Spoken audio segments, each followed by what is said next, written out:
বাংলাদেশ বাংলাদেশ পৃথিবীর মানচিত্রে জন্ম নেওয়া হয়েছে 1971 সালে। 1971 বাদ দিয়ে কখনোই বাংলাদেশ হতো না। আজকে 15ই ডিসেম্বর। সেই 1971 সালের 16ই ডিসেম্বর বাঙালি জাতি পেয়েছিল একটি নতুন মানচিত্র, একটি নতুন মাথা গোঁজার ঠাঁই। হ্যাঁ, আমার আজকের ভিডিওটি সেই বাংলাদেশ নিয়ে, যে বাংলাদেশের জন্য কতটা কষ্ট করতে হয়েছে হয়তোবা আমাদের মতো আজকের জেনারেশন সেই বিষয় নিয়ে কখনোই ভাবে না। তাই আমি একটি ভিডিও নিয়ে এসেছি। এই ভিডিওতে থাকছে কিছুটা হলেও উপলব্ধি করার জ্ঞান, যে 1971 আসলে কেমন ছিল, কিভাবে এসেছে এই বাংলাদেশ বিশ্ব মানচিত্রে, কিভাবে এই বাংলাদেশ জায়গা করে নিল। বাংলাদেশের সেই মানচিত্রে জায়গা করে নেওয়া অতটাও সহজ ছিল না। চলুন তাহলে কথা না বাড়িয়ে ভিডিওটি দেখে আসি।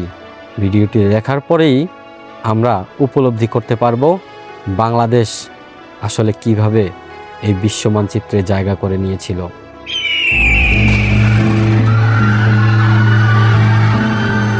1971 সাল বিশ্ব মানচিত্রে তখন জন্ম নিচ্ছে এক নতুন দেশ, আর সেই জন্ম যন্ত্রণায় ক্ষতবিক্ষত হচ্ছে লক্ষ লক্ষ মানুষ।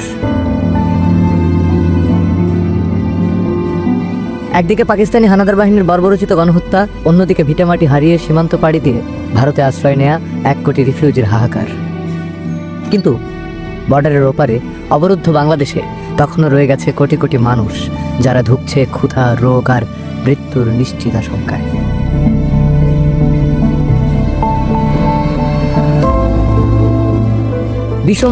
India had to shelter millions of people who came across the border.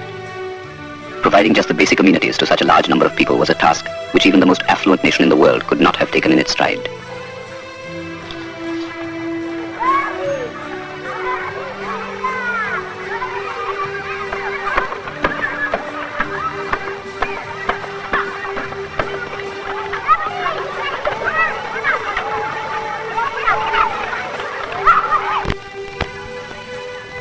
In this camp near Calcutta, over 2.5 million had to be fed every day.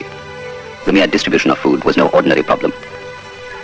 Several organizations, Indian and international, worked ceaselessly to feed multitudes of people. It was estimated at that time that more than 10 million refugees would cross into India by the end of 1971.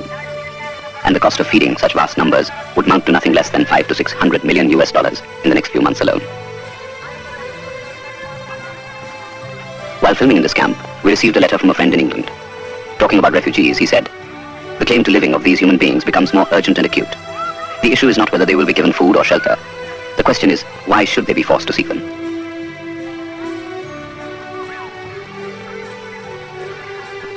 Working for Save the Children Fund was Dr. Seaman from the United Kingdom. Working in the Salt Lake camp, which is a camp for about 200,000 people just north of Calcutta, it's been my impression that a great many of the children here are already severely malnourished. The diseases that we're seeing are in many ways very similar to the diseases we saw in Biafra. Kwashiorkor is already a common disease here. There are figures already in existence which indicate that some 300,000 children are probably already lost from this disease from all the camps presently in India. And that in the absence of a proper supplementary, that is milk protein feeding program, it is likely that at least another 300,000 will be lost in the next 2 months. With the monsoon came more deaths. The refugees not only brought with them tales of horrifying massacre, but also the epidemic of cholera. Swarming in crowded camps or on the roadside, without proper sanitation and medical help, millions became vulnerable to a disease which is spread by waterborne bacteria. The new jet injection, called the vaccine gun, which enables a worker to vaccinate about 400 people an hour, managed to stop the epidemic from spreading. People came from all over the world to see the disaster for themselves. প্রিয় দর্শক, হয়তোবা বুঝতে পেরেছেন এই বাংলাদেশের পিছনে আমাদের পার্শ্ববর্তী রাষ্ট্র ভারতের কতটা অবদান ছিল। হয়তোবা অনেকেই আমার এই ভিডিওর পরে ভারতপ্রেমী বলে আমাকে আখ্যায়িত করতে পারেন। দেখেন, আমি ব্যক্তিগতভাবে কখনোই আজও পর্যন্ত ভারতে যাইনি এবং ভারত সম্পর্কে আমার জ্ঞান অনেক নগণ্য। তারপরও আমি যতদূর এইসব বইপত্র কিংবা ভিডিওগ্রাফি দেখে অর্জন করতে পেরেছি, তাতে করে আমার কাছে মনে হয়েছে সেদিন যদি ভারত আমাদের বাংলাদেশের পাশে না দাঁড়াতো, হয়তোবা এই পৃথিবীর মানচিত্রে আপনার আমার আজকের বাংলাদেশ কখনোই সম্ভব ছিল না। যে জোর গলায় আমরা বলি আমরা বাঙালি, আমরা বাংলাদেশি, বাংলাদেশে আমার বাড়ি, সেই বলাটা হয়তোবা হতো না। জানি না আপনারা কে কি মনে করবেন। আমাকে যদি ভারতপ্রেমী হিসেবে আখ্যায়িত করেন তবে এটা আপনাদেরই ভুল হবে। যদি কেউ মুক্তিযুদ্ধের চেতনা নিয়ে বিশ্বাস করে বা মুক্তিযুদ্ধের চেতনাকে ধারণ করে, তাহলে তার কোনো দল এবং মতের প্রয়োজন হয় না, তাকে শুধু হতে হয় বাংলাদেশি। আর আমি মনে প্রাণে একজন বাংলাদেশি এবং বাংলাদেশেই বসবাস করি, বাংলাদেশের ভালো চাই। বাংলাদেশে কোন দল ক্ষমতায় আসলো, কারা ক্ষমতায় বসবে, এটা আমি চাই না। আমি চাই যেই আসুক, যেভাবেই আসুক, বাংলাদেশ যেন ভালো থাকে।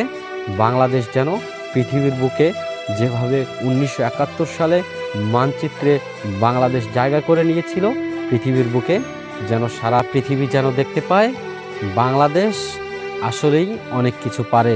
স্বাধীনতার 55 বছর পরে এসেও বাংলাদেশ তথা বাঙালি জাতি অনেক উন্নত, সমৃদ্ধ। আমার চাওয়া পাওয়া এতটুকুই। আমিও মনে করি একজন সত্যিকারের দেশপ্রেমিক বাঙালি হিসেবে আপনারও এমনটি চাওয়া পাওয়া হোক। আর ভিডিওর ভিতরে তো এই বিষয়ে অনেক কিছু বলাই হয়েছে। এই বিষয়ে হয়তোবা বলার মতো জ্ঞানও আমার নেই, তাই আমার জ্ঞান যতটুকু রয়েছে আমি ততটুক থেকেই এই বিজয় দিবসের ক্রান্তি লগ্নে, অর্থাৎ কিনা 15ই ডিসেম্বর আমি এই ভিডিওটি করছি। আগামীকালকে বাঙালি জাতির সেই শুভ দিন, সেই শুভক্ষণ 16ই ডিসেম্বর, যেই দিন বাঙালি জাতি 30 লক্ষ শহীদের বিনিময়ে, তাজা রক্তের বিনিময়ে পেয়েছিল প্রিয় বাংলাদেশ। এই সময় এসে সেই সব শহীদদের আমার অন্তরের অন্তরস্থল থেকে স্মরণ করছি এবং তাদের আত্মার শান্তি কামনা করছি। আমি একজন বাংলাদেশি, তাই বাংলাদেশকে ভালোবাসি। আমার সোনার বাংলা, আমি তোমায় ভালোবাসি। ধন্যবাদ সবাই।